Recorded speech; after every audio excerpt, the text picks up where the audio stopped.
Good evening, everybody. Welcome to League of Extraordinary Inventors. I'm your host, Mike from Faraday Research. It is Free Energy Friday. It is September 12th, 2025. Welcome to the show. And we have our panel on today. We got Mr. Philip on, we got Bernie on. We have Mr. Ben that hasn't been on in a while. And we, last but not least, our special guest tonight, we have from Tesla Tech, Mr. Steve Ellswick. Welcome, everybody. Welcome to the show. Hey, what's going on, guys? Excellent. Yeah, it's been a busy week. I'm getting back into the mode of setting up my next experiments. I posted a video today on picking up energy off of parasitic energy coming off a high voltage power line. And I was able to pick up about 240 volts per meter from just a standard. Yeah, so I have that video posted on the Faraday Research channel. And just for everybody that our live chat is open, so any questions, comments, feel free to post it for a question or comment. The energy companies don't really like when you pull that extra energy off around their lines, do they? Yep.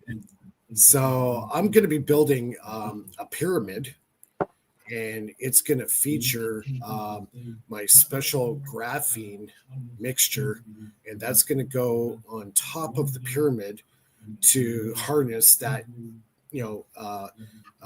electromagnetic field from that cable.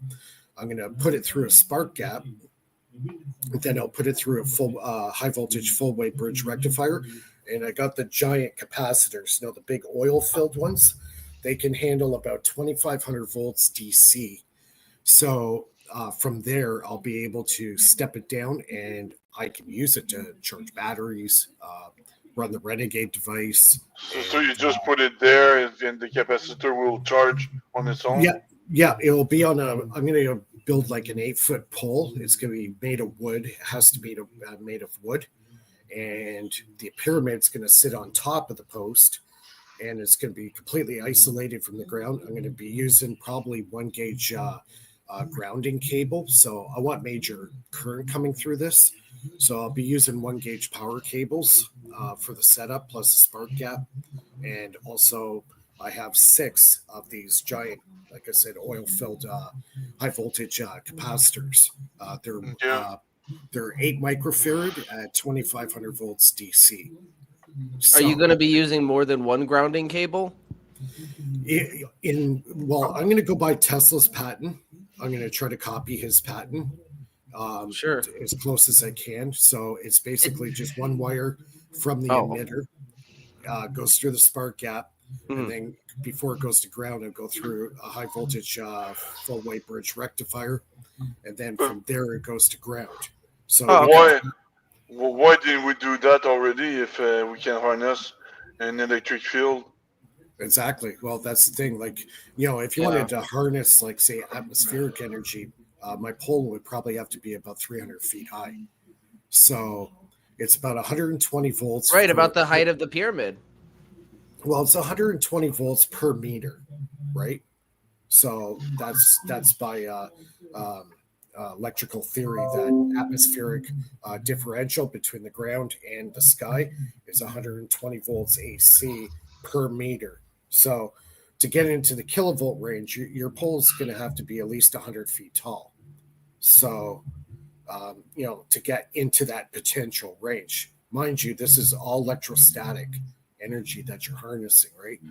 So you have to modulate it. You have to pack it into good capacitors and soak up that energy, and then modulate it the way you want it. Put it through a step-down transformer if you want to get it down lower, and go that route. So that's what I'm going to be working on. That might actually go into my next Renegade device that I'm going to be building. So cool. Yeah. So that's awesome. I want one as soon as you, because I'm gonna buy one as soon as you got it ready, because I'm sure I'm in the middle of a giant electric field here in my apartment complex. Yeah. Well, I was surprised. I was surprised as much power as I got. Like I was a good 50 feet away from the pole. Now, second, I went longitudinally to the lines. So if the lines are going straight in front of you like that, and you hold the meter up, I was getting over 240 volts AC per meter. Okay. So, and that's 50 feet away from the pole. So you imagine the amount of power is, if I were to be, say, 10 feet tall, I'm that much closer to the lines, right? So Yeah. all that energy. And that much closer to getting the knock on the door from your local power company. Technically, I'm not stealing it. I'm just picking up their dirty energy. the residual. Yeah, all the parasitic, magnetic flux that's coming off those wires. They don't insulate it. They're bare wires. Yeah. They're bare. So what the heck? You know what I mean? Like they're completely open. The magnetic frequency is just spewing everywhere. They're exposing us to that field anyways, so why not take advantage to what some say is also harmful with it, right? Everybody does. Right? But it's the first thing you announce on your weekly show. Yeah. But that's only one part. So the next part of the Renegade device that I've been researching is the wheel that spins. Now, the wheel that's spinning, when you get it up to 1,000 RPM, it's creating quite a bit of wind drag. So the new Renegade device is going to be built in a vacuum chamber. It's going to be in a complete vacuum. So therefore, there will be no wind drag. So if I put it on a very good set of magnetic lev floating bearings, I could get that friction down to almost next to nothing in a vacuum environment. So if I could get the chamber down to 0 atmospheres, I did the calculation with, say, a 5-pound rotor spinning at, say, 1,500 RPM. It would potentially spin on its own freely for 5 to 15 days based on that. So, we lost somebody here. Who did we lose? Oh, we gained somebody. Oh, we got Lulu here. Hi, Lulu. Yeah. The Power Rangers circle is complete. Yeah, the Power Rangers. We're missing Gerald. Yeah, that's right. So I'd like to ask Steve. Steve, you had a really good, very, very successful weekend there at Tesla Tech. Maybe you can talk about some of the highlights and what your overall impression was of the weekend there that you had. Well, unfortunately, I don't get to see all the presentations because I'm out putting out fires. But I was extremely pleased. I mean, everybody was happy. Everybody had a smile. I think we had a great lineup of speakers. The only problem I've had since then is somehow when we're doing the DVDs, we had someone get mislabeled. And I spent the last couple of weeks here just getting that straightened out. So, yeah, the live stream went great. For those who did get the live stream. How many speakers did you have total? We had about 28 speakers. Wow, that's great. So, and we had what's his name, Terrence Howard there. Right. Yeah, you had a celebrity. Yeah, and and Dr. Yu, you there too, and it went well. You tend to think in terms of magnetism as opposed to electrical world, and and then if you've ever followed anything by and my brain's gone. Malusky, Dr. Malusky. And he put together this thing about magneticity and everything, and how he's theorizing that we're getting ready to go through a part of the universe where the electrical side of the equation may not work, and you have to work totally on the magnetic side, and so I kind of think that it's kind of where you is, you know. Yeah, And, Eric Dollar talks a lot about this, and he really dives really deep into the Alexanderson antenna system, right? well, And it's kind of where you're going with, you know, is the magnetic field actually more important than the electric field? And that's where the Alexanderson system, it says he basically described it like the Alexander system like teleports the signal like in a different dimension. It goes into a different dimension because it's able to propagate from point A to point B instantaneously, not by Hertzian means, by some other form that we haven't really gotten a proper grasp on, you know. And that's why he talked. If you look at his Lone Pine writings and his early videos, he talks about the Alexanderson system in pretty big detail.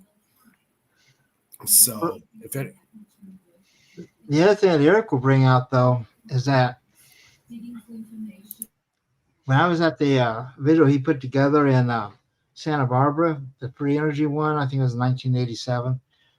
I'm in that one as a guest there. But Nice. he was showing how, like, you have these capacitive circuits, and the capacitive side, he called it the analog computer. That's one side looks like a root, and the other in the inductance. Okay, I think it's the inductance side looks like a root. Okay, and then the capacitive side looks like tree branches. Okay, and a true test device uses both the capacitive and the inductive circuits. And today in electrical design, okay, the circuits are almost entirely capacitive by nature because everything's built on semiconductors, and a semiconductor is just a wire on top of an insulator there, which is basically is a capacitor there. Yeah. right. Like the wire, you know, it's pretty well known even through Bell Labs that electricity flows on the outside of the wire, and it's also been written by C.P. Steinmetz extensively on how energy flows around the wire. It doesn't flow in the wire. But that may be somewhat, I think it depends on the thing, because one of the things I did at Unisys is failure analysis of chips, and you have like two wires, okay, running side by side, and that's a capacitor right there. Okay, so that's how come you have all this capacitive considerations doing, you get to high speeds and everything, But then the thing that's important is, like, if you go from a wire, you have like let's say a 10 micron wire, right? And for some reason somebody touches the chip or something and it blows a little piece of that metal off. Okay? Right. You start analyzing the actual current in that wire, okay, and you start figuring out the amount of heat that it produces. Right. It's amazing, Yeah. And, Because in essence, the wire just acts like a waveguide, really, because the magnetic field is coupled around that wire, right? Well, what happened? I think there's some physical stuff going on inside of that thing, because it generates heat, and the more heat it generates, the more it melts away. It could generate enough heat to melt aluminum. I've done the calculations on that, and it blew me away, because you're only dealing with a couple micron wide strip there, Right. And once you start reducing that, the thermodynamics just blows you away. Right. So, like the regular power lines, they're running at 60 hertz. Okay. Now, if you were to change the frequency of that power line, okay, now that power line could be as thin as a hair, because if you have it at a high enough frequency, it's not generating heat. The lower the frequency, the more the heat you get. The higher frequency, you'll still have the current, but it doesn't bring the heat with it. And I've done a lot of experiments to prove that. Well, right. I think we're talking about two different phenomena here, because Mhm. part of the circuit goes through. There's always a physical movement of atoms inside of that thing, okay? And they proved that with rail guns, okay? Because when the rail guns were initially designed, they would break. They shouldn't break, because they're using Lorentz equations. Right. And Lorentz equations don't recognize that motion of the wire. But when you're dealing with high voltages and high amperages, all of a sudden it becomes a very significant factor, okay? Yeah. At the high voltages, because it does have enough to all of a sudden make a big difference. Do you think it would affect the wire as far as its mass when you have these high currents flowing through it? Is there an Yeah, it effect does. on mass? You get so much heat and it starts melting it. But Yeah. The other thing you're looking at though is like you're saying, where it's traveling on the outside too. Well, I think there's a certain frequency. Well, the higher frequency, the more it goes out. And the 60 hertz frequency was selected because that was the maximum saturation without getting eddy currents in a standard wire at that time. Okay, Right. that's why that became the standard. Right. And and you're looking at technology that's 125 years old plus. Well, Right. it's So- still valid. But it's still valid. But you figure in 125 years, they couldn't have upgraded the power grid at least 50 years down the road, do an upgrade on the system to make it more efficient, less parasitic, and EMF emissions coming off the wire. But it just seems like the electrical engineering just kind of pushed it aside and never made that a priority for long-term health effects, being exposed to it if your house is next to high voltage power lines. It just didn't seem like it was a priority for the government or the utility companies that deploy this stuff. It makes a lot of difference, especially when you're doing these high voltage wires. And one of the cool things you can do if you live in an area with these high voltage wires and you have to live underneath of them practically, in remodeling you always use the steel 2x4s and ground them, and you'll reduce the fields in the house tremendously. Yeah. Right. Now And, your average. And or what Mike was just talking about, can you just harvest it and then take it out? So it's like you're not just like grounding, taking it away. You're actually using that field that you're being exposed into potentially. you want to do it in such a way that they can't accuse you of stealing it, because that's what happened to Searle. Well, kind of, only he was making his own stuff and they were accusing him of stealing it. And you just got to beware of these people. But what I wanted to get back to, it was like, I don't know if you remember this guy. I mean, I can't remember his name. And he had this device, which was basically one of the Tesla type devices where he was taking and collecting stray energy, basically. Like you're talking about T. Henry Morey. Beyonce, since T. Henry Moore is before my time. I knew his son, and his son claimed that he could do it, but his son didn't know how to do it. Right. Yeah, I heard. Yeah, I've seen that. Don Smith, that's what I'm thinking of. Don Smith had a device, Oh, Don Smith. Yeah. But I'm looking at that, and I didn't see at that time. I didn't see how that would work. Okay, because his wires I thought was way too small to carry all the current he was talking about. Right. Yeah. And it made me wonder too, later down the road, he started suffering a lot of strokes. And I'm wondering, the energies this guy was exposed to when he was doing all this high voltage stuff. Yeah. He's working with 30, 40 kilovolts. Some of it was even higher than that, and you're working with him close proximity. And, a lot of potential radiation in that. That cannot be good for your body. You know what I mean? Like being that close and that much exposure. Right, and it's a different type of radiation too, right? It is the thing, and it's close proximity. Yeah. Well, when you're dealing with spark gap devices, okay, first of all, you got a lot of ultraviolet coming off that thing, off that spark that spark is a broadband generator. Okay. But the thing that got me thinking is later on, this guy Kipper comes in and he shows me how to build this device. And off a 3 amp input, okay, we were getting a 30 amp output. I seen it charge a battery from like 7 volts to 14 volts in about 2 hours. I thought the thing was going to explode. Okay. And the thing is, it never got hot. You know, and Yeah. I think, you know, there's no telling how much it was really putting out because we just had one of those clamp on it things, you know. When I tried to put an inline ammeter, it blew up in my hands. Okay. Yeah. So there's a lot of power in that circuit and everything. And I've come to the conclusion that we tapped into something, another dimension. And that was self-healing because the thing only lasted 3 weeks. And everything that he's built since then only lasted 3 weeks. You know, and so the thing is, what is this 3 weeks all about?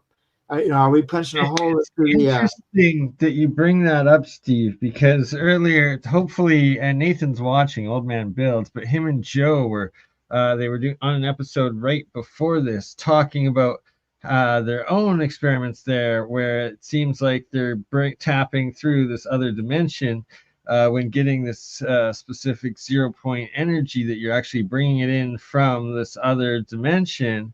And then and see, look there's Joe also watching. So they're both watching, know exactly what I'm talking about because they were just talking about themselves.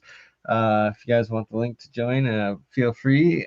But that's also the 3 week part that a lot of my own experiments with the electrolysis, it's like when I disconnect it, then like it'll be active for either 2 to 3 days or 2 to 3 weeks afterwards, that it just has this life that it just keeps going. And it's you've polarized and charged that water, so you know that water is now like a battery in essence. Oh, absolutely. So it still has that charge, so your reactions are going to continue long after you've disconnected the power cable from it.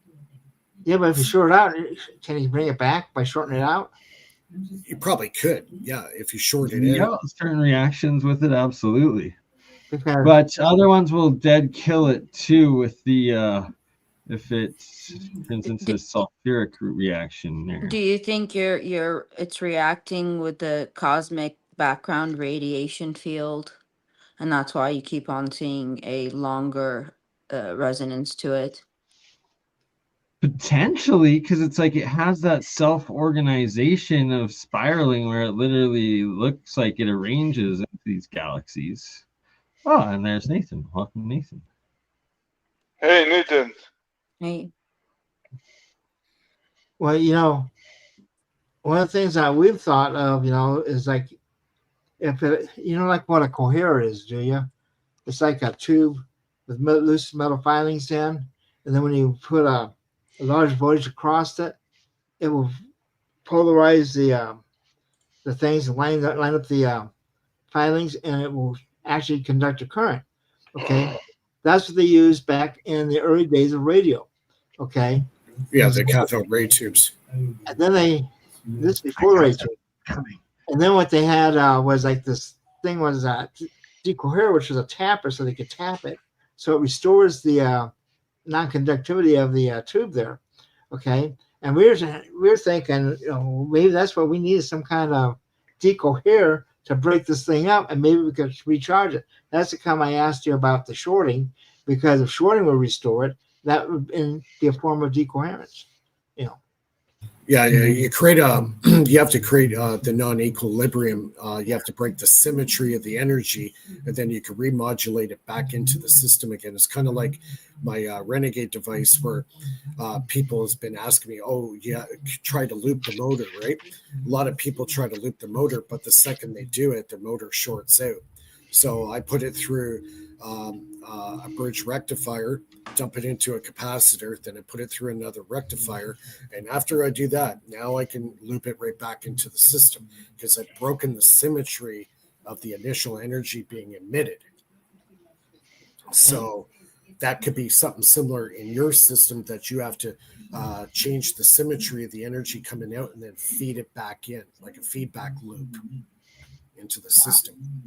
Yeah, so in some my like reactors, that's actually like the key part of making it like the reactors operate without any electricity in, is that I change the galvanic breakdown of one of the electrodes, and then I just wire the electrodes to themselves within the closed system, and from that differential between, say, two identical silver coins, but one of them has the nano layering on the outside, that polarizes it as the anode and makes it the sacrificial decay, and then creates the flow above between the two connections to the other electrode, and then causes the other one to charge into the negative, being the cathode. And yeah, it's exactly how it works, just creating the differential between the system.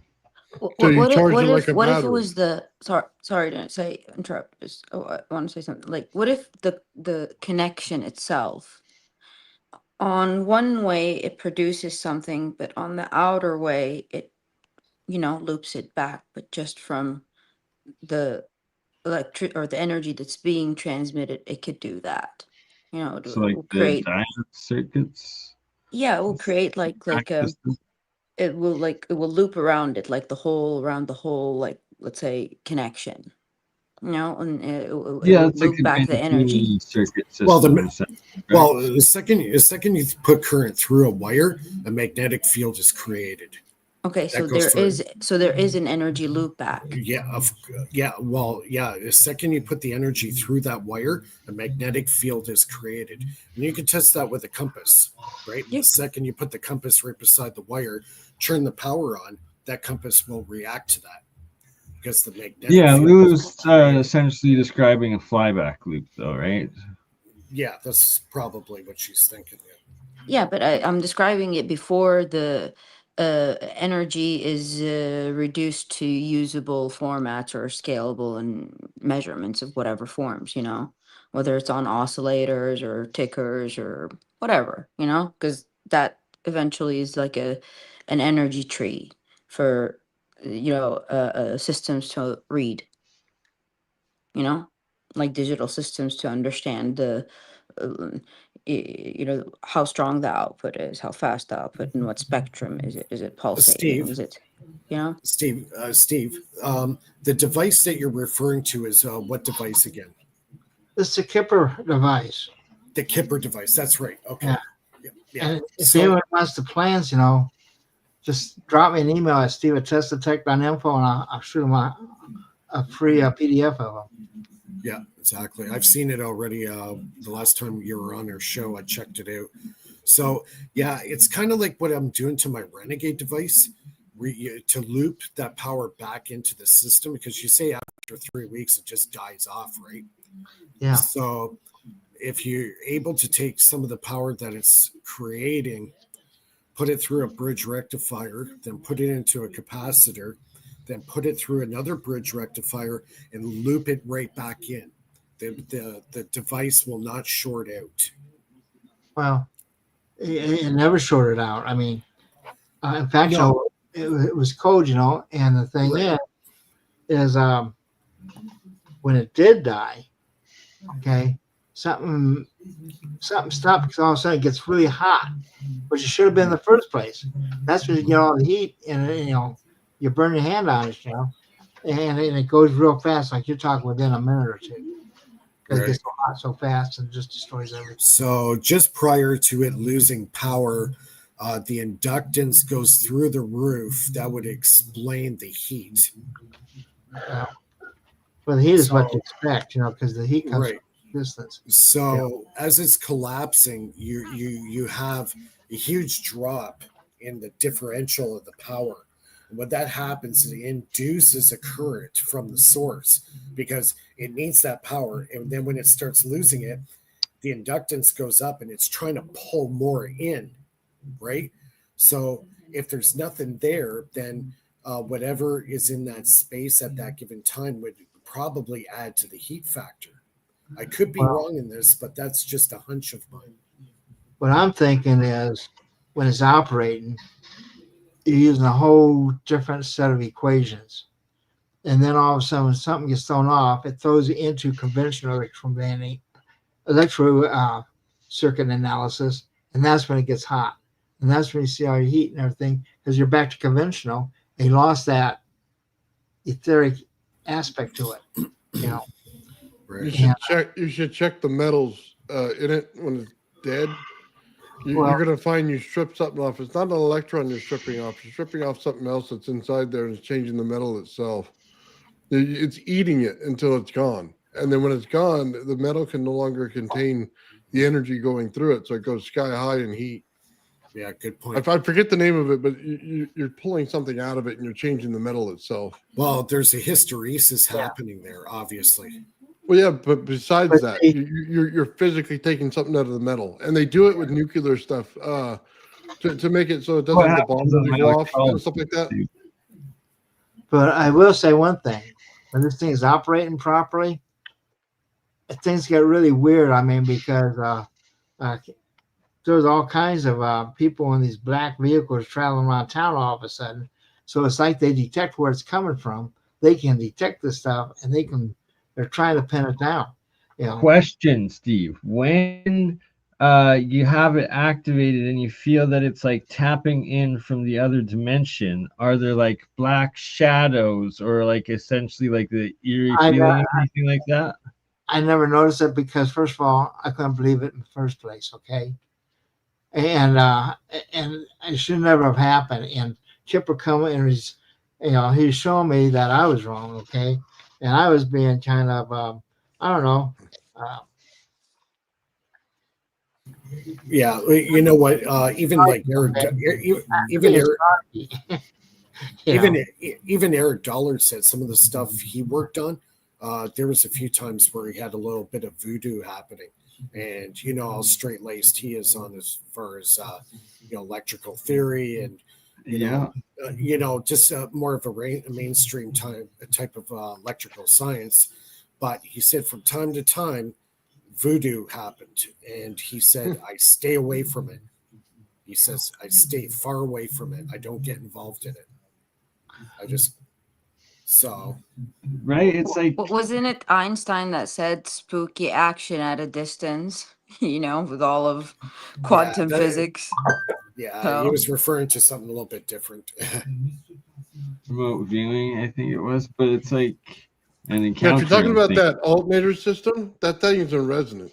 It has no impedance. It has no heat. The frequency has to match on both sides. It's completely the same, and you get no heat. You get no impedance, well, and it'll continue to run until it reaches a point where it does, because you're in DC frequency, and when you're in DC, as you change the frequency, you change the voltage and amperage in a system. Even if it's slightly over time, you're going to put it out of frequency with one another. It only takes 4 kilohertz to pull it out of frequency with one another. You could do it in hertz as well, but that's what's going on. You have pure resonance. It's like the reason why a spark gap goes room temperature instead of going at 240 degrees is because of the resonance inside of it. Once you create that state, it'll continue to run until you break it out of the resonant state and put it into an imbalanced state. And all it takes is a slight bit of difference when you start adjusting things, because in a DC system, your frequency goes up, your voltage goes up, but your amperage goes down. As your frequency goes down, your amperage goes up. It's a mix. So as you mix that, it changes the resonance value and changes the amplification of the resonance. Well, the thing about being a DC system, though, a DC system is always zero frequency by definition. Okay. Yeah. And you may have pulsating DC in that. Okay, which might be unidirectional, but DC itself would be zero. Okay, frequency. And so resonance, there is some resonance because we're tapping into something. Okay, and it's kind of like a radio thing, because when he was separating these coils, okay, he's changing the inductance, okay, and the inductance and the capacitance, okay. So you're tuning it in, and anytime you tune a circuit, okay, You're right there's just a resonant point there. But what caused that resonant point, or what is that resonant point? We were going to try to see, but then these people come out of Canada and they told them, well, you come work with us, and we'll pay you all these millions of dollars and everything, and so he disappeared on me for. If I caught him, because he was out in the outback in Arizona, and there you have to haul your water, okay, and so it means my place is right in front of the best well in the county there because it's one of the deepest, and the water's always cold and it's very pure, and they do a good job of filtering it. So he come back there, and then he told me what was happening, okay, and so a couple of years later, they never did give him his $1 million or whatever, and they tried. He said they built bigger ones, but they kept coming across a 3-week issue, and they're trying to say it was a fraud because of it, and that's not, and that's a bunch of BS, because it's not a fraud. It's just that we don't understand what's going on with the 3-week issue, and is it like you say, the residents are getting thrown out somehow, but is it because the materials get in line to a certain point or condition to where it can no longer resonate with that, But what they do, what they do is they get you so busy you have to go make a living, and then you can't pursue this stuff, and you have no money, and so you can't really pursue it like you really need to pursue it, and that needs to be pursued because now we have I3 coming in. And I don't know if any of you are familiar with I3, but that's that new rock from Interstellar, and they're saying that it has internal energy. Yeah, that's an interesting one. Yeah. And so maybe they have the solution that we're looking for. I have something. If you look at some of the ancient art, they always say that end of times, there's a celestial object is going to come in the center of it. It has life, a glowing thing, and it will streak across the sky at some point. It's drawn in all ancient artwork, especially like Christian artwork. It's there. I have pictures of it. If I in a little bit, if I could take it off the wall, I'll show you. And this is like depicted in all the olden maps. They would refer to it as a future celestial event. And like in Italy, I have that map. I try to decipher as much as I can, but it's called the Piscatore maps, and it gives you the whole celestial life, including the biblical events within that map. And so it's it just reminds me of that because it's glowing on the inside, so there's something active, biological, something is in it. He's dog. Yeah, I don't think people really understand this. We're traveling around in the universe, which means we're not stagnant in space. Our solar system is hurtling through space, and we're going to come up on the same things over and over because there's a center point to the universe, and we're going around and around it. So every time we go around and make a loop, we're going to run into the same thing. So all the biblical events that went on in the past, we're going to find in the future as well. We're just going to run through that area of space inside, this universe that we're in. And it doesn't look like we're going through it, but you're starting to see things that are coming into our solar system that shouldn't be coming in here. But it's actually put into the writing and stuff. Yeah, well, they put it in the writing. Basically, the Day of the Dead was the first time Umamamu showed up in our solar system behind the sun. And they always come in from the same angle for the same reason. Because we're hurtling through space. We're literally going around in this big thing, and we aren't realizing it. So I just wanted to point out, too, though, that now they're saying that Voyager's encountered this giant wall of plasma flame at the edge of the solar system that encompasses all. So then it's like, how are these things getting through that, or are they coming from another direction? And what are you? Wow, that's something else, Lulu. Okay, so this is one of the maps, and it's in, I don't know what language. I try to decipher as much as I can, and I've been for a while, and I've taken this outside to have the sun reflect on it. And it was special delivered to me, and I don't know why, out of all people, you know, and I bought all of the maps for this, and it's called the Piscatore maps. But look at it. It has the whole zodiacs, and then it has the celestial events, and it gives you when some meteors are going to come, and it depicts in it the cycle of life. And if you look here, this one in specific, I hope you can see where my finger is pointing. Do you see that? Do you guys? Now, Okay. But So that is going to come down to earth. It's an angel that has the stars around her head. It's going to create life. And you have the whole cycle. And then at one point, you have this image. Something is going to land in this map. It's somewhere in Europe. And there's a lensing effect for that. It'll happen when, I don't, in Libra, at some point in Libra. It'll have a resonance shift. The light that comes from that is going to spark something in that region.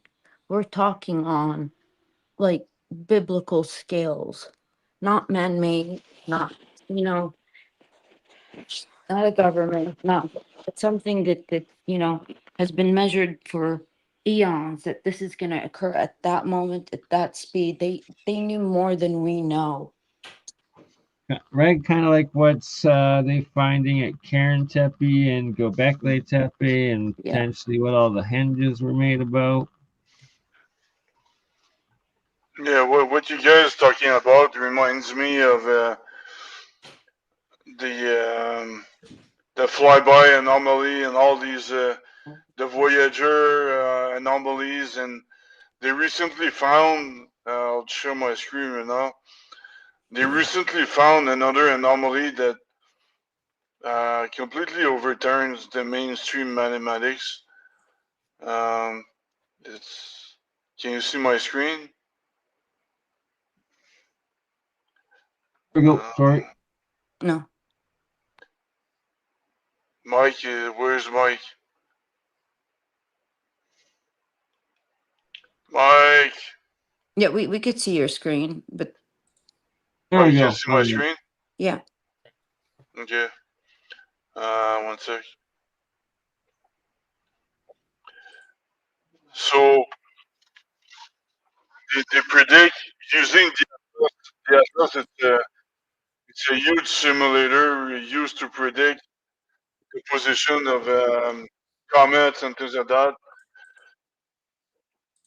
And they, they observe some sort of comet, and the path they predict with Atlas is not at all the one that is being observed. So it completely overturns the mainstream mathematics, and that was like September 10th, very recently.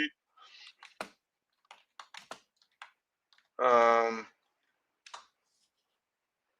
so yeah, so there's a lot of anomalies in the solar system, and that's one of them. But we keep sweeping them under the rug. That's what the mainstream do best. All these anomalies, they kind of say, oh, they sweep it under the rug, and they hope we forget about it. It's always the same thing, but it's very. I mean, they all add up at some point, and the mainstream mathematics is completely misleading. Um, another thing, while I'm at it, another thing I want to share is this video of the UFO here. A UFO that is being struck by a missile, but the missile is kind of deflected by a force field of the UFO. Check it out; it's really cool.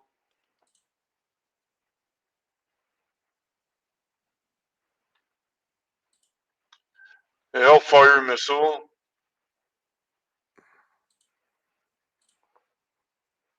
And it just bounces off or being deflected, and it's not detonating.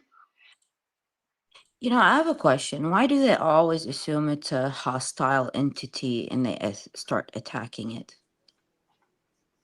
Sorry. Why do they always assume it's a hostile entity and they attack it? Why is it always, you Yeah, I know, don't know. I don't know. I mean, Well, is there any it could evidence be that plasma, right? Like that it's a orb, but it's a AI controlled drone, and that it's essentially made by humans would be why they would be attacking it, right? So this Yeah. was recorded off the coast of Yemen, supposedly. okay, if it's man-made, I can understand, but if we're thinking it's not man-made, then why are we Listen, attacking these things? but I seriously doubt that it's made by China because you can see the missile is being deflected. It's pretty obvious, you know, What?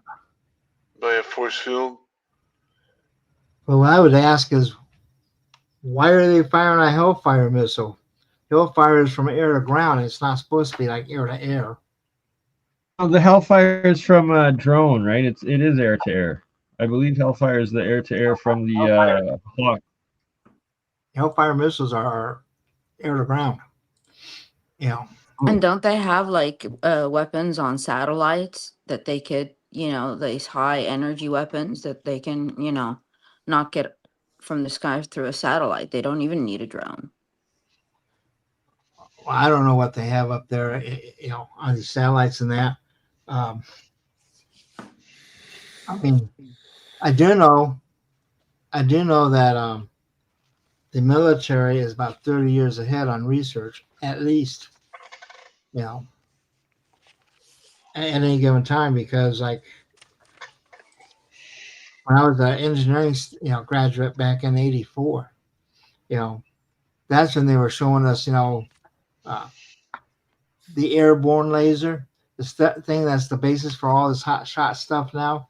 To shoot down that, I see them shoot like a an argon laser that put a hole about, I don't know, a good 2 feet in diameter through at least a 6-inch piece of aluminum that fast. Flip the switch and boom.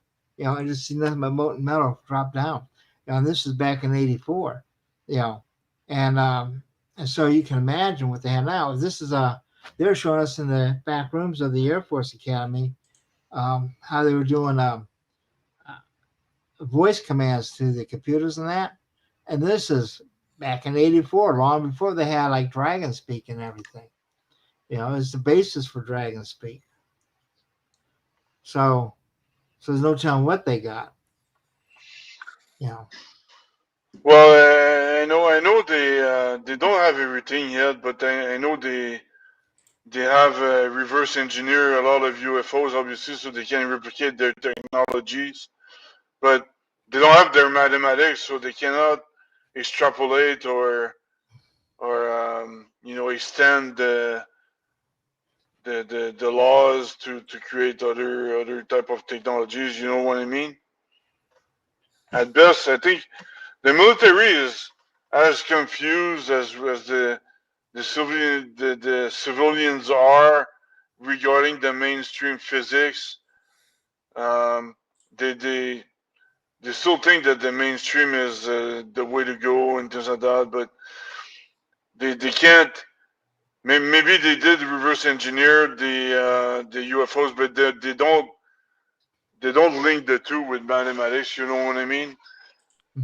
What if they're disturbing the atmosphere energy, and then these things become visible to us because we're disrupting their frequency, like we are Yeah, pumping I think you're right, Lulu. Yeah, that could well be. electromagnetic waves, so Yeah. we see It's them for essentially like like a ball glimpse. lightning, right? Essentially, Well- they're like ball lightning, so that's a good possibility.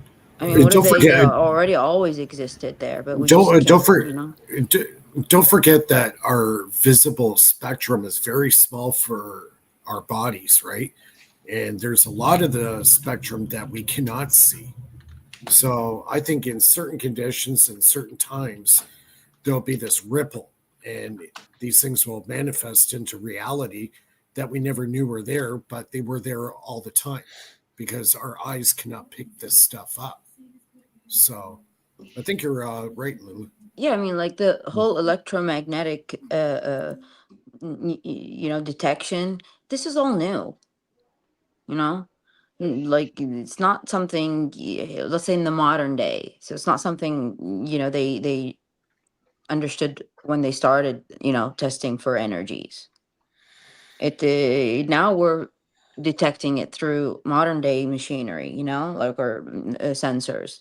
But before Yeah, they just theoretically wrote equations about it, but now we're actually seeing it. Like we're actually yeah, have the technology to be able to disrupt that field and take a glimpse in it. You know? yeah. Yeah. And while I'm at it, I just want to share also the something else really cool. It's a high voltage capacitor bank that goes up Ooh. to 1,000 volts, 10,000 volts. Sorry. So check it out. It's really cool. Nice. That's a watermelon right here. That Yeah, I seen that today. yeah, Vaporized the mellow That, watermelon. that's not just fried watermelon. That's straight vaped. That's how you get your vaped watermelon. That's pretty cool. but I want to do something similar, but like a high voltage capacitor with. Ideally, I would have a high voltage capacitor with a discharge, instantaneous discharge. It needs to be very fast, and that should create anti-gravity force, like that should create the levitation force between the parallel plates. Not with the metallic object with di non with a diamagnetic element. There's something that is not magnetic or doesn't conduct electricity or anything like that, um, like rubber or something like that. The rubber, I can guarantee you that the rubber is gonna levitate within the capacitor plates with that type of that amount of energy. So that's gonna be my next experiment, but obviously it's gonna take a little bit of time because I need to buy. Well, I was looking for capacitors and it's like $500 minimum. It's pretty expensive. But I need to build it. But my local buddy is gonna help me out with that. So that I don't get electrified or anything like that. Very He's a good. Good lab. idea. Yeah, he's a lab Maybe expert. Phil, Guys, maybe go guys, to like the police repo auctions for like capacitors to get like car audio capacitors for cheap, maybe, right? Um, You got some big one. I guess that's not that big though. You need larger. see these Yeah. glasses here? I've heard of It's- something called surplus stuff. Like they yeah, have. there's one in Montreal, but it's just for physical equipment. They don't have like electronics equipment, just for camping and things like that. Lulu, you were talking about seeing the UFOs and stuff. Apparently, these Dicenian glasses allows you to see UFOs a lot better at nighttime. And I found these glasses. It uses that special blue.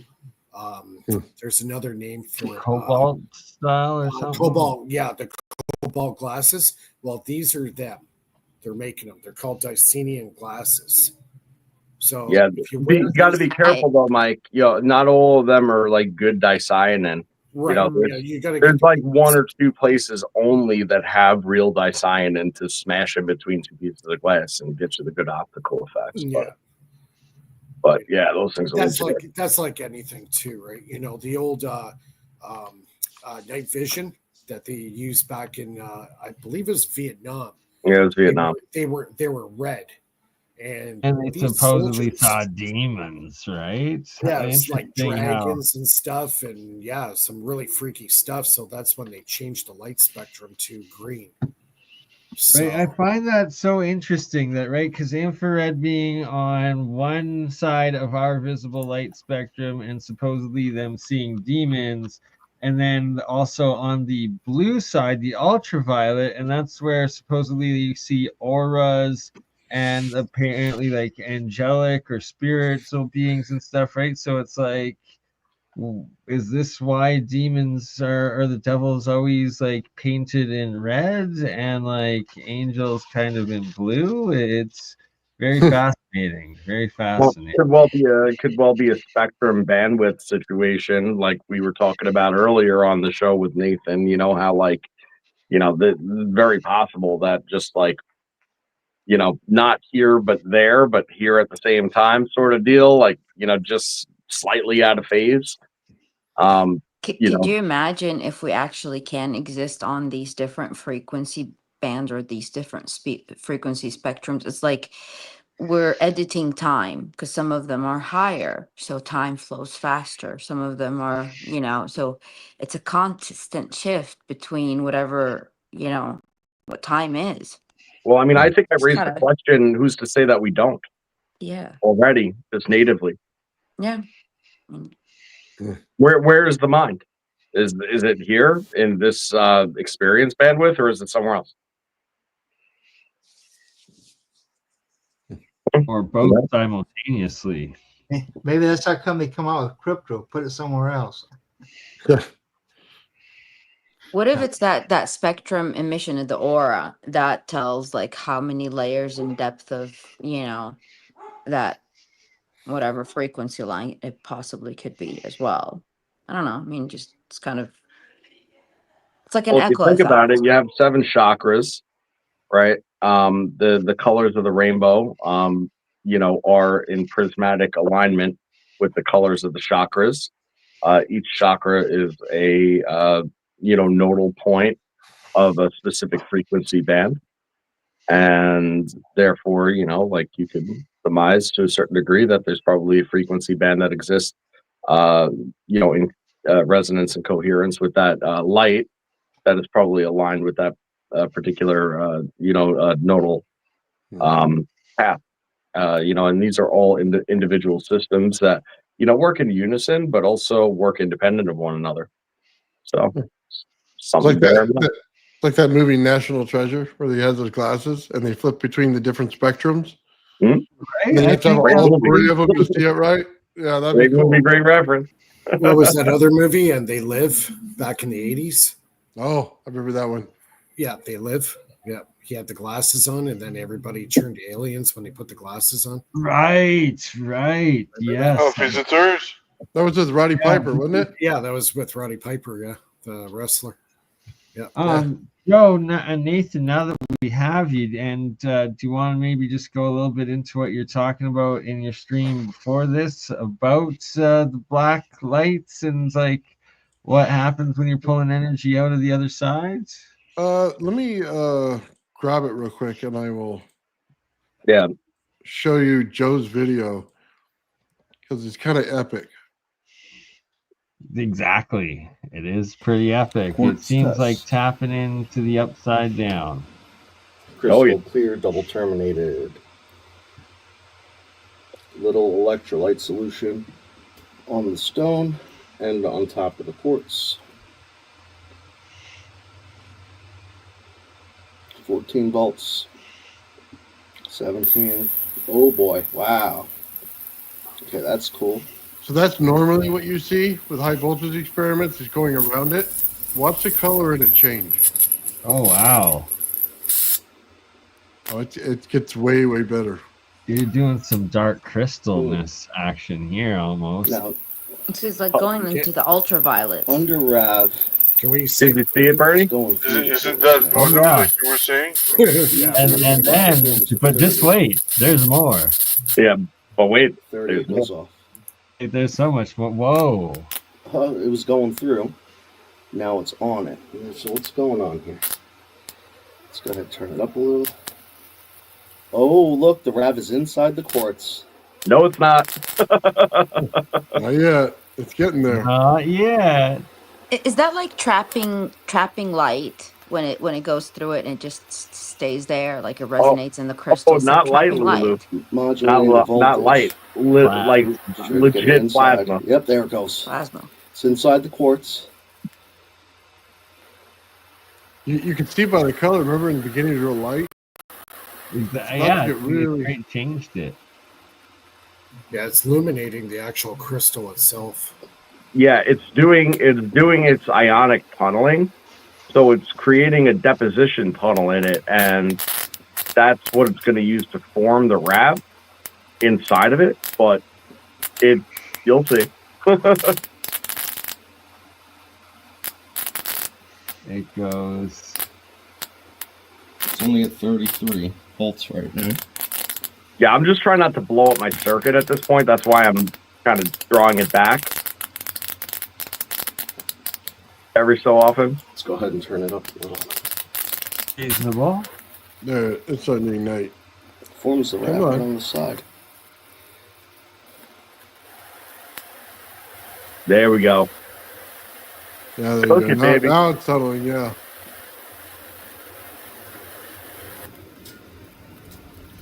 It's inside. It's getting there. Now you see how bright it gets? Oh yeah. Oh yeah. Look at that. You can tell the lights on the inside of it now.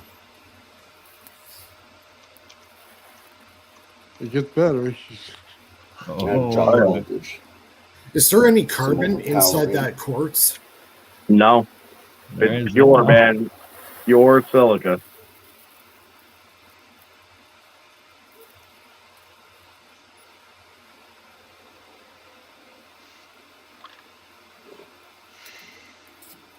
Oh, there we go. Uh huh. Making kryptonite. Right, and It's in. Oh, broke the quartz. Wow. Oh Just smoked no. Vaporized it. Yeah. great dark crystal right there. So did you measure like how high it got? Like, energy, like capacitance? That's for round 2. So what's going on here is that it's trying to it's trying to create an ionic deposition inside of the quartz. All right, it's actually trying to throw ions from the anode and the atmosphere into the quartz because that doesn't really care that it's a solid. It wants to bury those into the lattice structure. Now, if allowed to do that all the way to the end, it'll allow that RAV to grow on the inside. Now, in this particular case, I do not have a stainless steel or high carbon steel anode. Okay, so it doesn't really have a lot of carbon to strip off. It's copper. So that carbon deposition goes slow. It was trying to put it through the whole entire time, building the RAV on the side, Quartz and then test. it found its way into basically any superficial crack that is inside of it. That's where it started to deposit. That's when it started to build in the center. Except here's the thing. The system isn't in resonance with the quartz. So once the RAV came into equilibrium inside of it, it blew it into pieces each time. So every time it would go into the lattice structure, create the RAV inside of it fully, it would blow the lattice apart. Now, here's the thing. How long was that anode cooking on this thing for? Right? 3 minutes. All right. I immediately turned off the reaction as soon as the last piece blew up. I picked up that big piece, or one of the ones that flew onto the table, not into the water, and it was room temperature plus maybe 5 or 10 degrees.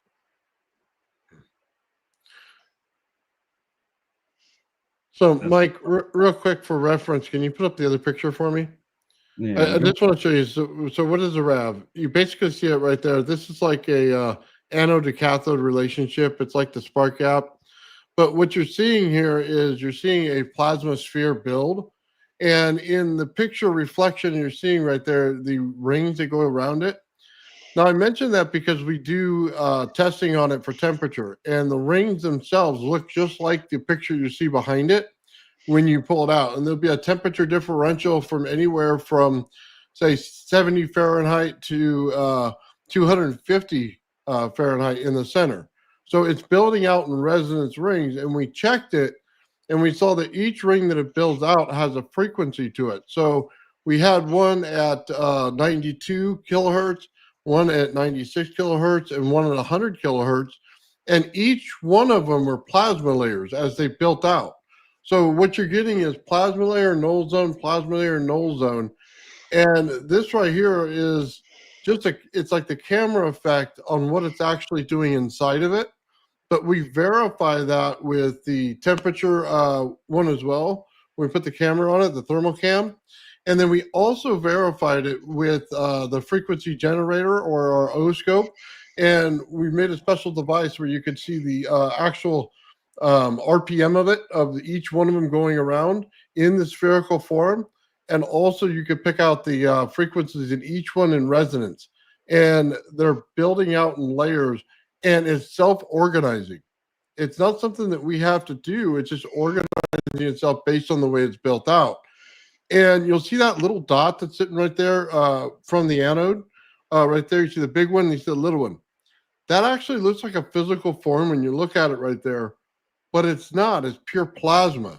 So what's going on is the both pieces pulled apart like two embryos pulling apart, and it sits there, and it's just plasma itself. But as soon as the main reaction is turned off, it sucks right back into it. But you can see in the reflection behind it that you'll see the little spot pick up right in the ring, right as the ring's built out, which tells you where it is in the system.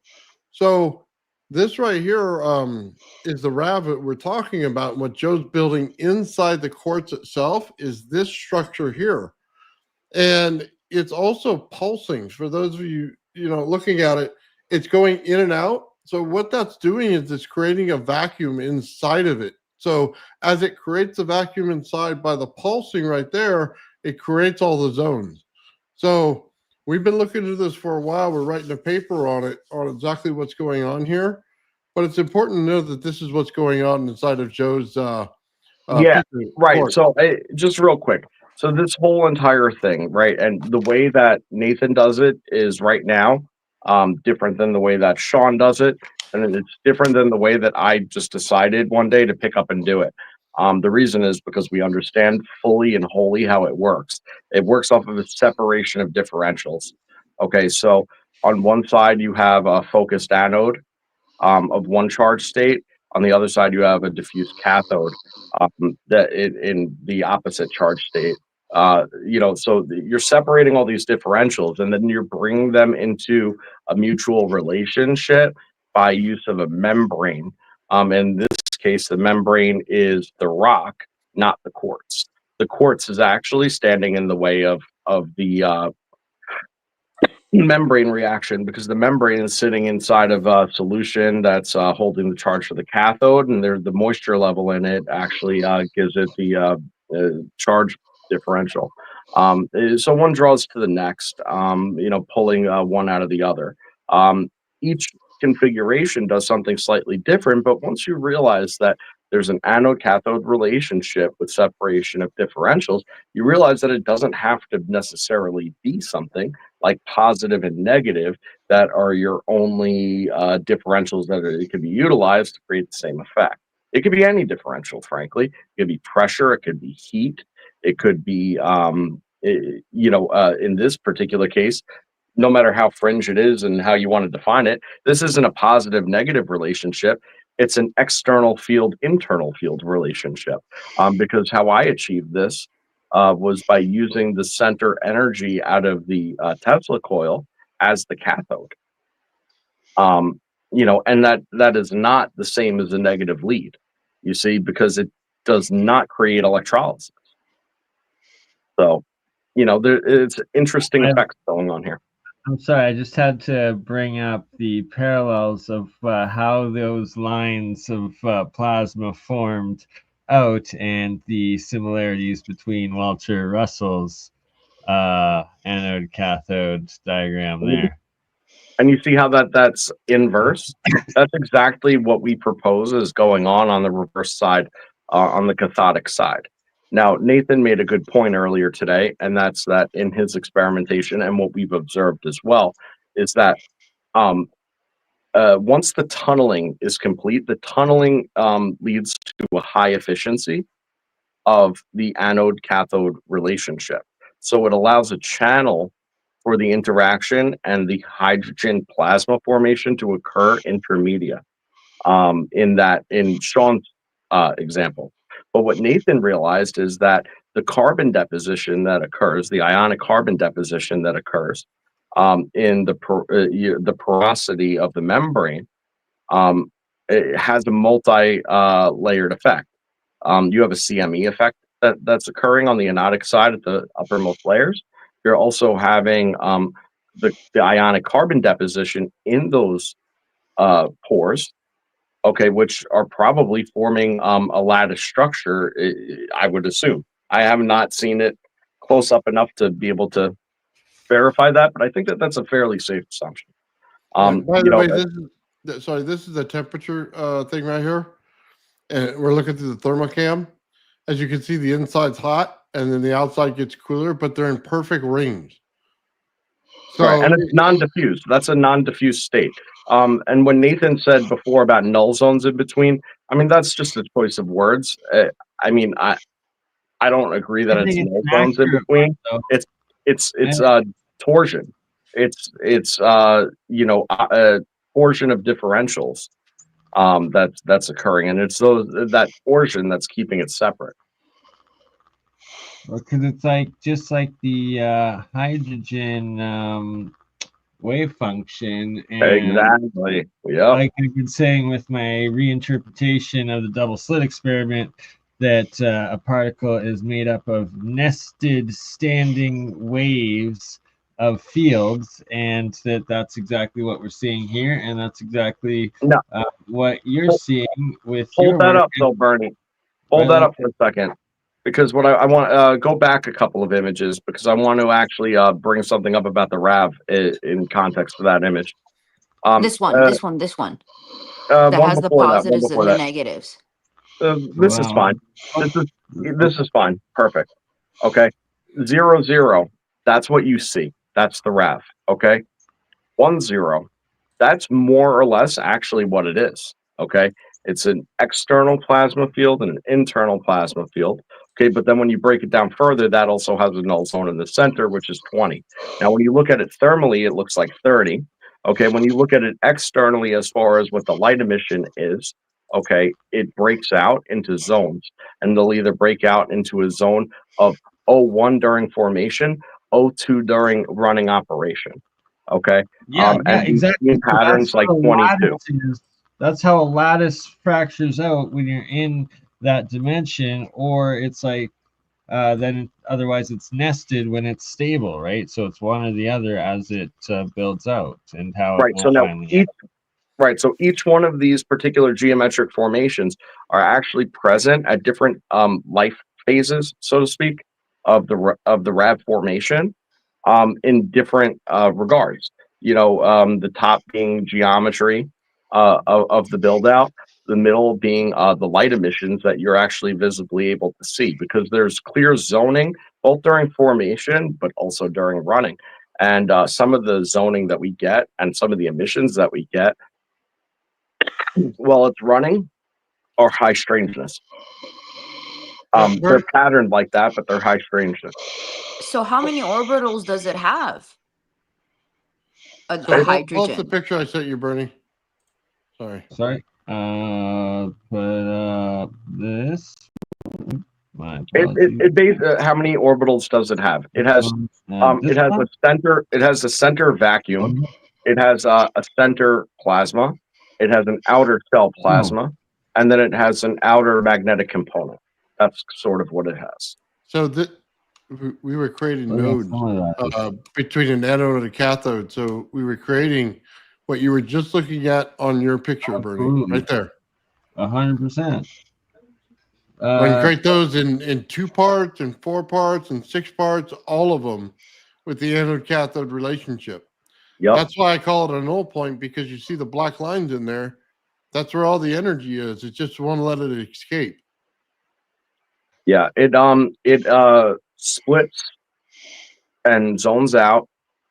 Then when the density levels get high enough, or in some cases, if the hydrogen gets choked from in Sean's example, or the moisture levels dump out, then it chases to combine. And what you end up seeing is that you get this parabolic sweep of the positive anodic plasma that occurs.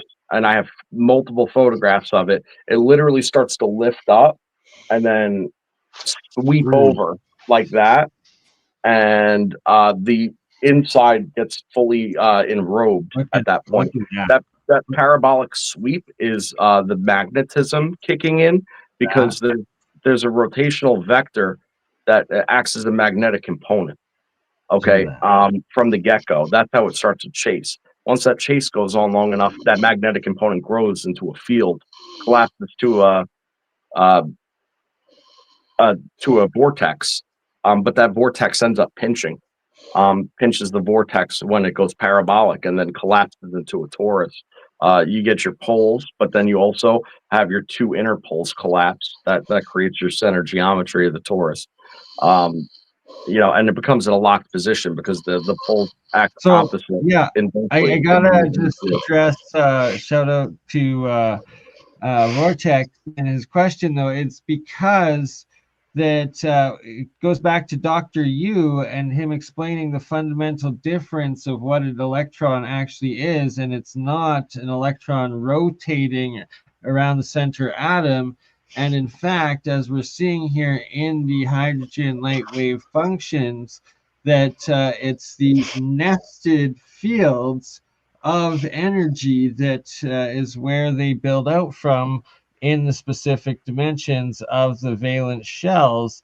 And that is why it's atomic orbital and, or, nested ring, the field, whatever you want to call it. But this is what you're actually looking at. These are images from electron microscopes at the hydrogen wave function, right? So Right. And you see it macroscopically, specifically in Sean's in his early testing, before he had a primed sample to build it on. Those would sit there and spin and spin and spin. You could really dissect how it builds off of those early samples that he had. Because once you actually get that ionic carbon channel, okay, provided that you're in proximity to that channel, it'll always jump to build on that channel. And it becomes like thunderstorm generator in the sense, although who knows the legitimacy, I don't want to bring that up, doesn't really matter.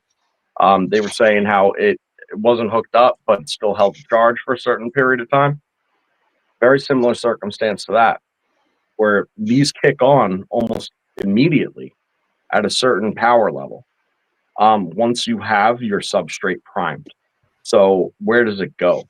You know what I mean? When you turn it off, where does it go? Well, it might be it actually may be held in the material.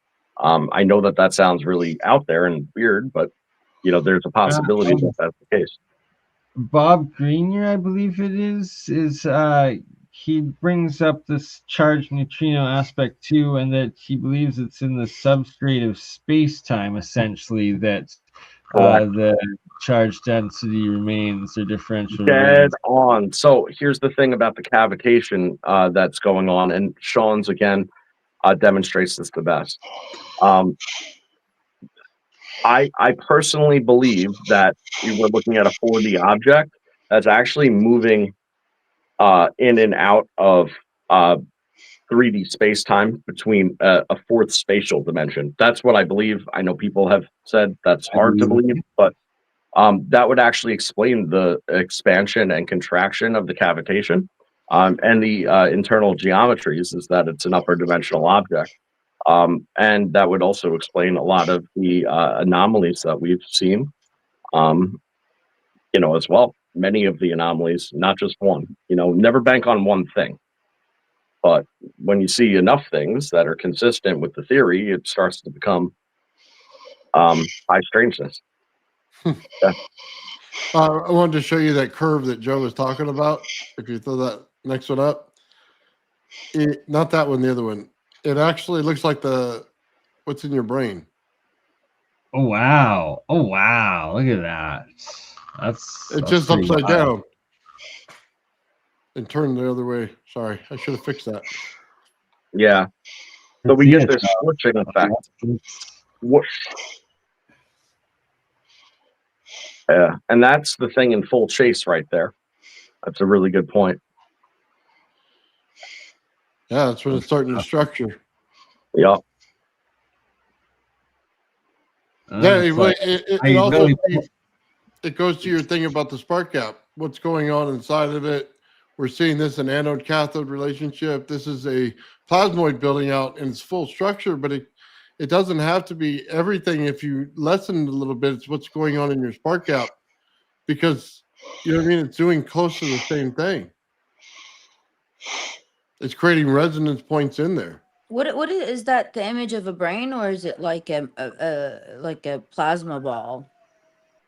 No, it's like what's in your brain, that pineal gland, I guess they call it. the, And The pineal going gland. down, Okay, the pineal pineal gland. gland going down into the rest of the spinal column there, and it's like, right? Are you really tapping into another dimension and pulling out energy? And that's what it looks like when we're doing it. And when you have these parallels repeating themselves, you just can't help but suspect, like, that's wild. Well, I mean, once you understand that, I mean, I've said it for a very, very long time. Hydrogen is energy like matter, and plasma is matter like energy. Okay. At these density levels, it becomes wildly apparent, because what you end up seeing is that all of this plasma, mind you, not vacuum plasma, in air atmospheric pressure, plasma acting like liquid. Okay. Continuously acting like liquid. And that's exactly what the observation is. And any sort of hydrodynamics applied to how you want to manipulate this plasma, as far as I can tell. It's funny because there's the cerebral fluid, which could, somehow echo energy impulses in the brain neurons. With the brain, if you look at it, that's cerebral fluid. Yeah, cerebral spinal fluid. Yeah, Yeah. So, that's the carrier. Yeah, it's a carrier medium. Sure. so we got the plasma to a state where it's almost matter. And you see it in a rope form right here. You see on the clay, we're starting to create the rav, but you see it looks like a string on there, and it's actually plasma building out. What? And that's wild. Yeah, it's almost like if you get it cold enough, or you do something next, or get a higher form of it, you'll get it to be solid state. Into a solid. That's whoa. Now, I don't want to make claims, but I know that it's been an observation of Nathan and Sean's as well as my own at this point. So 3 waves, 3 different ways, right? Mm-hmm. There's a potential at this time that even under the current conditions, that it has weak transmutive properties. The channeling events that occur are seeming to be open ground for the accumulation of shit that just simply wasn't there previously. Okay, so that's sort of been what we're seeing. There's definitely metallic specks and flakes built right in. At a certain point. Yeah. By the way, when he turns that off, that little worm or string or whatever you want to call it sucks right back up into the anode. Really? Yes. Okay. I wonder if you can get it into like a liquid or maybe mercury or gallium, but even try water first to see if that might be able to solidify it. But that's crazy how it goes, sucks right back in. Well, I think it's temperature. I think we could get this thing super cooled quickly. It'll become solid right there. Oh, I get what you're saying. Like, have some It's like the sun throwing off plasma, but then it hits the cold space, and then it solidifies. And the liquid thing is, nitrogen. we may be seeing that in the transmutation that goes on with the carbon that's going on already. We don't think of carbon that way, but it could very well be that you're building out matter in that carbon because it's added on top of the clay. That's a good point. And even with the quartz, I've already surmised. Right? Essentially. Well, we could get rid of the cathode once the carbon's built. You don't need the cathode anymore. I'll just start this thing without it. Yeah, that's the point that I was making before about the deposition in there. Yeah, essentially that the clay takes the position of the cathode when you remove the cathode, and that's where you'd expect deposition. But it's specifically the structure of the carbon because of the chambers inside of it. You're getting a chamber effect. You're getting resonance within there that's creating the cathode. It's a cavitation event, is what's going on inside that carbon. Mm-hmm. Now, it is worth noting that although we don't really have the data on it to specify at this point, but removing the cathode altogether, will yield probably an ultimately different effect.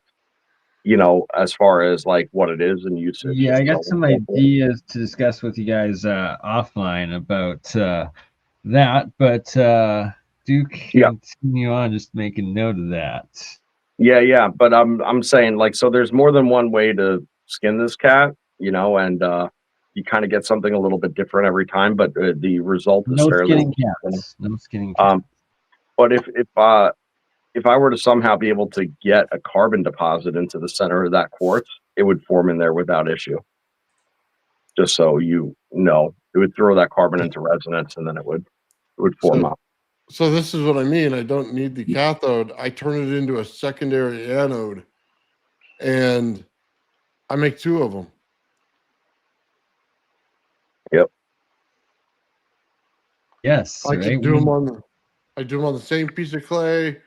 You know what I mean? Or different pieces of clay. I could take out the water on the bottom. As long as I form that carbon structure, I have it. And you can see one's bigger than the other, but then they pulse back and forth because they're in the same system. And it shoots out, and I'm not exaggerating here. It's like a laser shooting out at you. You literally get LASIK as you're standing there looking at this thing, man. It's messing with the optics in your eyes. You leave with dark spots and everything else. These things are so bright. Now, Nathans are leaky, like the way that they are, and the way, right? So they put out like a lot of external light. Now, here's the craziness of it. Okay, it's been a great thing to understand pretty much what's going on inside of these, to have these leaky ones, including mine. Mine's leaky too and small. But Sean's, on the other hand, does not leak. Shout out Sean. Yeah, but here's the thing about it not leaking. That's how you want it, but there's not much to observe to understand what's going on with it based on that. There was a lot of summations that I made after lots of careful analysis about the pulsing and the rhythms and stuff like that, but really you couldn't tell what's going on. As soon as Nathan started spitting out, you start to realize that no, there is coherent laser light by virtue of a more or less a virtual cashmere effect going on in this. It runs transaxial, of the anode and cathode, and it actually has a very specific, frequency coherent light that will appear, at the rim only of the plate or pan or whatever it is that he's using. You do not see it emit otherwise. And the colors have been red, blue, green, gold, and white in that case. And that's not a lens trick or nothing crazy like that. That's just exactly what it is. It even moves like, like how lasers move, how it does the particle dance. So check this out. In this one picture, I just want to show you one thing. When you look at the green on the bottom, look right up from it, you'll see the purple. Okay. Mhm. That's actually plasma sitting there. Yes, it is. Yep. It's created inside of that structure, which we see as a camera effect, but is it really? And that's what Joe's getting at here, because there's plasma inside of it. Why we're creating a RAV, why we're creating darkness. We see the darkness all over this thing. There's no darkness there. That's actually the light built out, covering it up. That thing is clean. There's no silt on it, nothing, man, on that piece of clay. It's just interesting the stuff that comes out of this thing. And we blocked off all the light behind it from the shiny tray, put tape over it, and did everything we could, man, to show this thing in a different way to see if this lens effect would go away. And it only made it better. So with the lens effect and the lens flare, my conclusion of this is rather interesting, I think, and that's that I don't think that we understand lens flares properly by and large. See, because they only occur when a light source of emission is in frame of the lens itself. That's the only time that they play any sort of role whatsoever. And from a photography standpoint, it's either a cool and novel effect or an undesired situation. So the science to tackle that has been either to eliminate it or accentuate it, right? And then from just a general sensor standpoint, that's an artifact, and they want to do away with artifacts. But have we ever contemplated that since it's from the light source and the reaction of the light source with the lens, what that lens flare actually says about the light source itself, since it has to be in frame in order for it to occur? And what I'm actually currently doing is working to map out the geometries of the convex lens and all the points of the light source in conjunction with that of the lens flare, and then basically create a 2D hologram, by the interference patterns created by the concentric circles of these multiple, point placements. And what that should actually do is draw a correlation between the convexivity of the lens, the light source, and the lens flare that we're able to observe. And then we could further understand how then a lens flare could be used as a tool to understand the geometry of something that you could otherwise never see. And I'll show you that real quick. I have it pulled up. There you go. You can see every point where the ring goes out, because this thing's building out in scalar. So we're building out in rings of energy with a temperature differential and a frequency differential. And you can see every time it coincides with the light effect that you see in the camera, that there's some kind of thing that's an explosion going on or an implosion going on every single level. So it's interesting to note that's what Joe's talking about. He's going to map all this stuff out and see what we come up with in order to see everything that we want to. Yeah, because I believe that the lens flare, in not only the RAV's case, but also if you get it off the sun, or if you get it off of an LED bulb, or you get it wherever you get it off of, right? I think that geometry of the particular lens flare could actually be mapped out, utilized to understand the geometry of the light emission source itself. And that's what I'm trying to Could it be uncrack here, as also if we're not simultaneously trying to figure out cold fusion, but could it be also you know, the curvature of the camera, the lens course it is. also plays a role? Without a in- doubt. Yeah, so Okay, so like I said, Lulu, this is a 1-point display that Nathan's showing. Okay, the idea here is a little different, right? You want to center one of the rings. Okay, then you want to put the center point of another ring on top of the emission source in the center of that, and then match up the geometry of the emission with the flare, which exists. We have it all captured, and match that up. And what that's going to create is 3 pebbles in a pond, and those 3 pebbles in a pond is enough to triangulate and bring the 2-dimensional flat plane of the photo of the sensor and the concentric rings into an upper dimensional geometry that then could be understood.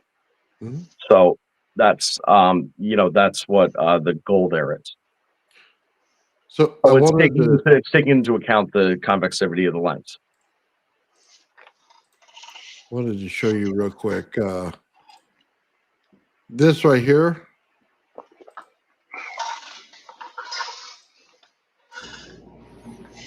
So we're building out the RAV. Oh, sorry. Let me rewind it a little bit.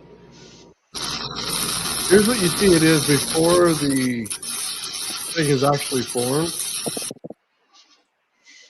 And then as soon as it starts to form, you're going to watch either right there. It goes in perfect resonance on each one of the layers that builds out. Alpha goes silent when that happens. Sorry, I turned off the volume because Well, I know that, but in reality, it goes silent when that happens. Yeah, so you see the RAV there, and in the beginning, we're trying to form the RAV, and you see it all over the place, and then boom, it automatically hit. And we have the frequencies off of this, and you see the amplitudes of it. Yeah, we've got this thing pretty much hitting from all sides, man.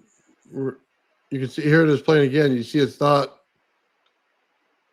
shaky and everything. Right. That's it zoning. That's it building its density and zoning out and trying to make that tunnel. And then it gets in clear, perfect resonance as soon as it's formed. And this is, I forget the name of the device Sean created in order to pick up all this sensory data here. A photo harp, like a park. But there you go. The perfect resonance within each structure.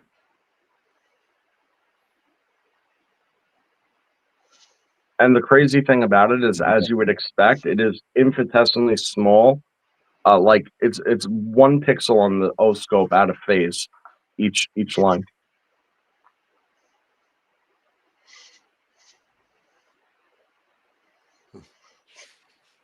So interesting how this thing's actually come together. And like I said, you can see it self-organizing. You see it's just a spray of plasma sitting out there, and then it organizes itself into that plasmoid, which you can see is a perfect sphere. Can we say FCC? Anybody? Right? That's how it's good chuckle.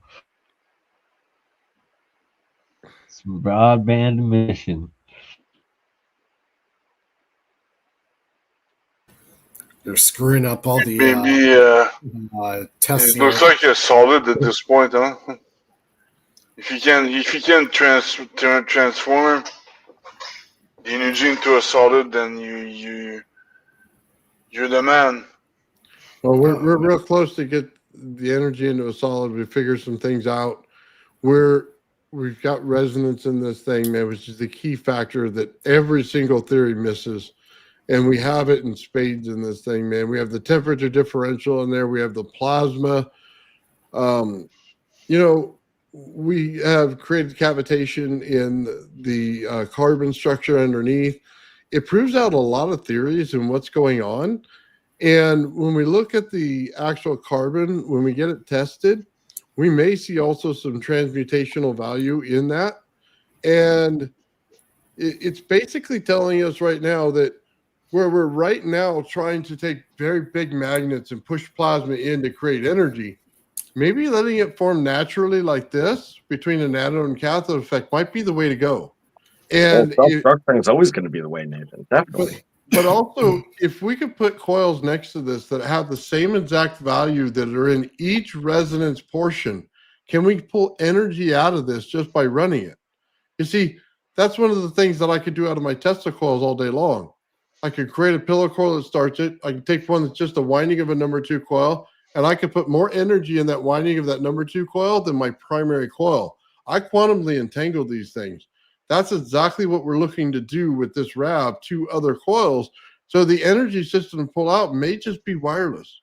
It may just be creating the correct transformer in order to pull it out at the resonance value that it's in. Yep. And we have a very clear understanding of this. So, but also you may get a plasma value out of it. You may get some other things, some heat values out of it. And if you understand how to transfer energy, all of it accumulates into something good. That's going to be one of the things that we have to learn throughout this whole thing. Yep. Yeah, that's really cool. The separation of these differentials is key. Keeping them separate based on their own equilibrium and combination at their own accord is major. And once you realize that the thing that everybody struggles to not only understand sometimes but accomplish is getting all the modes of electromagnetic energy into asymmetric equilibrium, and have them all present and separate and working with one another is the key to these hyper efficiencies. It's exactly what this is doing. And it has to have all the components. So electromagnetic vectoring, and energy vectoring is the key. And if you want to know something, this original experiment was something that Sean had found, but was not a reliable experiment. Okay.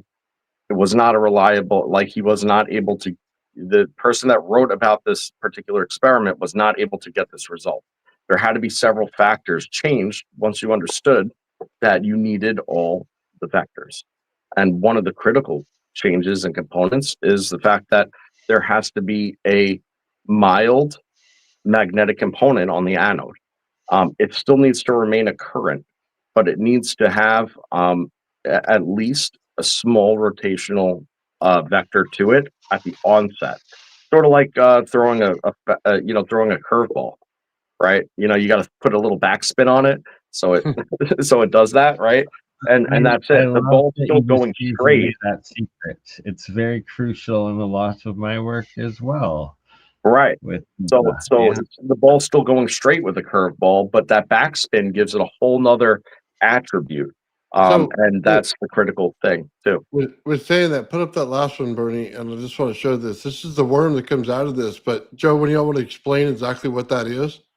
See on your bottom right-hand corner of your screen, you're just going to see that little worm. Yeah, that worm. It almost looks like a smoke worm, but it's something so much more. Yeah, so this is one of the high strangeness attributes of this. So I call him the ghost worm.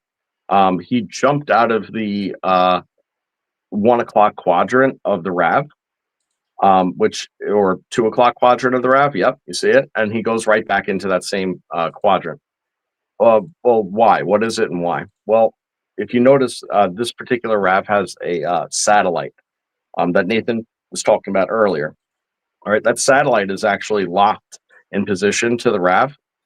As the RAV moves around, it stays equidistant from the RAV, kind of like a moon that doesn't orbit us or whatever. It's like a fixed moon. Well, like a fixed moon would be, and our tides, right? It actually pulls at the outermost layer of plasma on the RAV, creating a thick spot on that side that it's on, and therefore a thin spot on the other side. This creates an asymmetric center torsion relationship, and that creates compression and spiraling of the plasmatic filaments in the inner geometries of the plasma. Now, as that further compresses and compresses through that asymmetric torsion, the ability of the RAV's outer shell to also hold in that extra pressure is compromised due to the thinning on the opposite side of that satellite, which causes the pink defect, which is what that worm is, to pop out of that side. Okay, but here's the thing. It's out of there, but it's also not at the same time. It maintains a total and complete relationship to the inner geometries at all times. Mhm. And that's why it jumps back in. And where does it jump back in? Right where it came out. Why? Because that's the thin spot. That's the place for it to go. So I just want to point out we're getting the satellite as the anomaly here, and we're getting this coming out of there because Sean put a magnet around this thing. And what they get in fusion experiments is they hold it in with a high magnetic field. And when you get the high magnetic fields, you get anomalies like the little tiny guy you see there. When you get that, then you get the worm. You get that effect that comes out when you're getting into fusion. It is this is a phenomena that is constantly observed in the precursor to fusion reactions. Absolutely correct. So It's the both fusion of plasma these. worm. The carrier wave. And by the way, for don't focus on the lens flare thing. If you notice, there's the satellite in the lens flare as well, and it's mirrored. And if you know anything about sensors and mirroring, why is it mirrored when the sensor's on the inside of the reflection? So go to bed and ask yourself that question. Do you think an entity came out of that center and then it just? I mean, the thing looked alive. Whatever whatever. However you want to. Thought could be plasma acts alive. It could, right? EVO. Maybe it's an EVO. That thing looked alive. No matter how it stood there. It was like a standing energy wave. Just All right. I'm gonna say something I really haven't talked about too much. I did the photo analysis on this as far as all the levels are concerned, and in adjusting the levels, what I realized about the worm guy is that it acts in relationship to the matter in the environment and not that of the plasma. It looks solid, and its lighting features and such are that of the environment as well. In fact, you could see a shadow cast on it at a certain point directly through the inner spiral. Yep. Guys, we're getting close to the top of the hour. We're going to start winding things down here. That was an epic. Well, I just, if you don't mind, I just want to say this. That worm reminds me just like that string we were talking about for the plasma. It forms, big time. It builds out, and then it pulls back in and goes back into a plasma state. So that's the way I saw it, is it comes out just like that string thing did. It looks like a stream of plasma. It sits on the side, and then it sucks right back into it. Just like that. I just want to ask Mr. Phillip, do you have anything you want to show us before we square up tonight? Well, no, I already shown what I wanted to show. We should have Steve show Tesla Tech and why y'all should come to Tesla Tech 2026, right? Because it was pretty epic. Because you get to have sit-down interviews with the likes of like Dr. Yu and Dave and me and Julie and Kate and maybe even Steve if you stay an extra day or two. Yeah, definitely. And Lulu, she's gonna have a nice weekend too, huh, Lulu? Yeah, I'm going to that UNT the class summit for space, land, sea, and air in Dallas. Amazing. Tomorrow, like I have to be there at 8:30 in the morning, and Oh wow, tomorrow yeah, morning. it's only 3.5 hour drive, so it's not too bad, Yeah. You know, have to wake up early if it starts at 8:30. Yeah.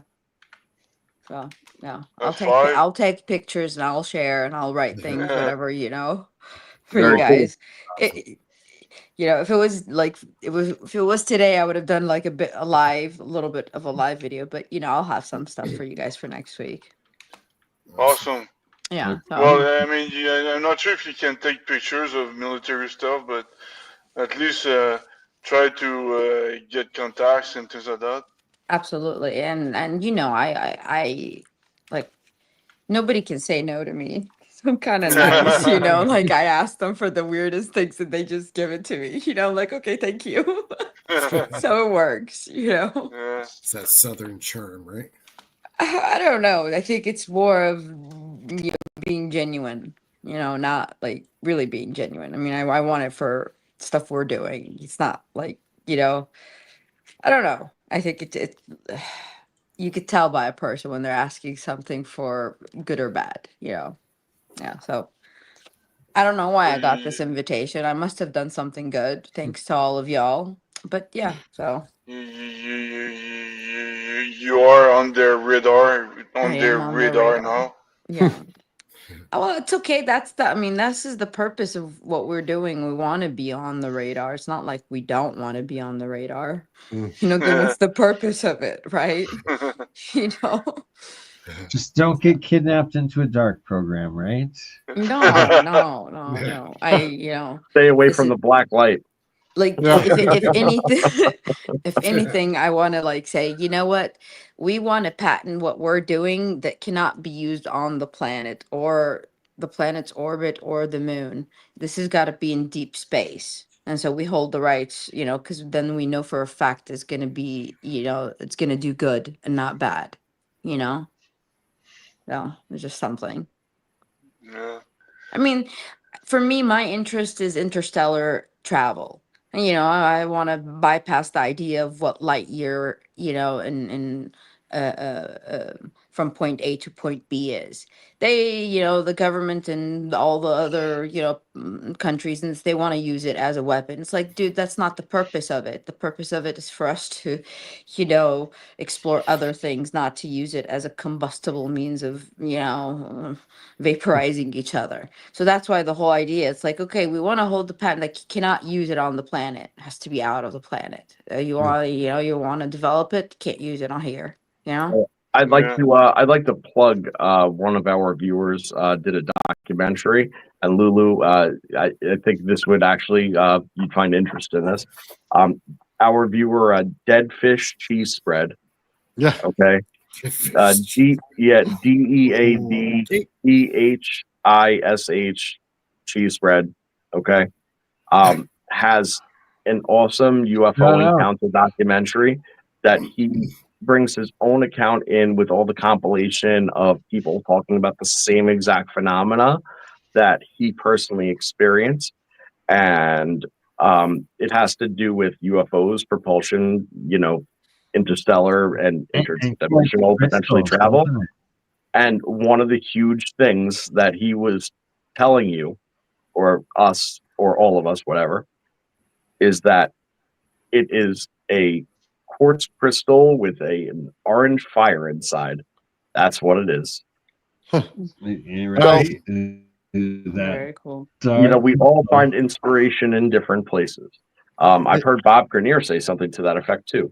Hey Lulu, the picture that you took out earlier, Yeah.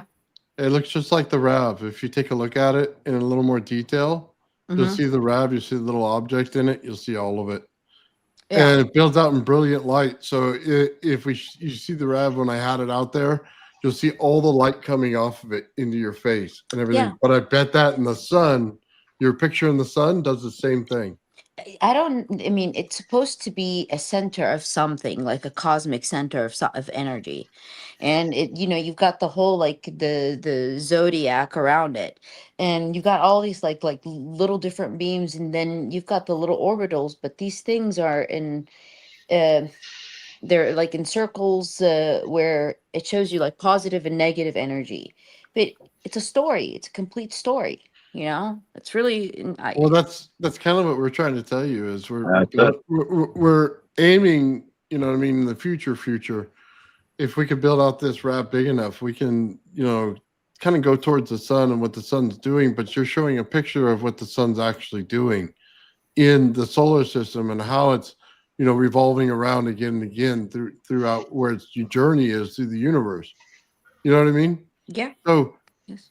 but when you look at it, if you put it out in the light and take a good picture for us, I'll put it right next to the wrap for you, and you can see exactly how similar they actually are. Yeah, we have some I'll have wild it ready pictures I can for share next with you. week. All this, Yeah, I'll all have it these ready for you guys. prismatic beams, all ribboned off and separate and stuff. It's really, really cool stuff. I mean, I played with it outside in the sun.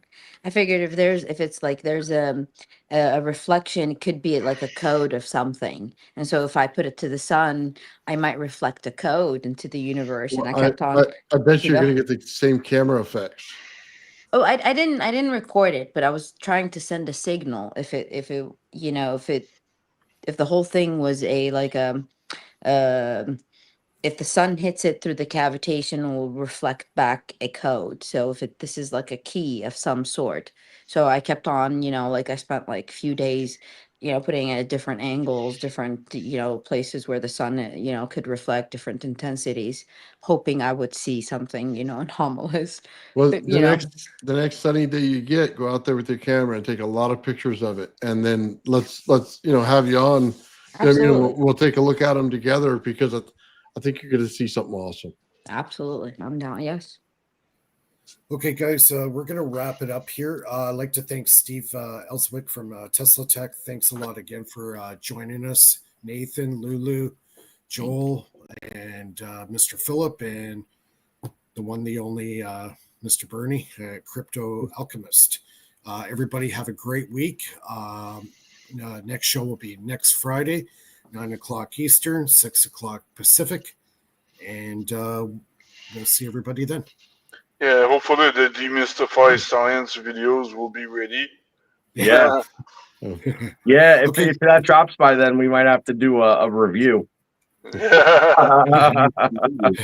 Yeah, thank you, Steve, for hanging out with us. Yeah, everybody just hang on after we go off. Okay, take care, everybody. Good night. Good night, everyone.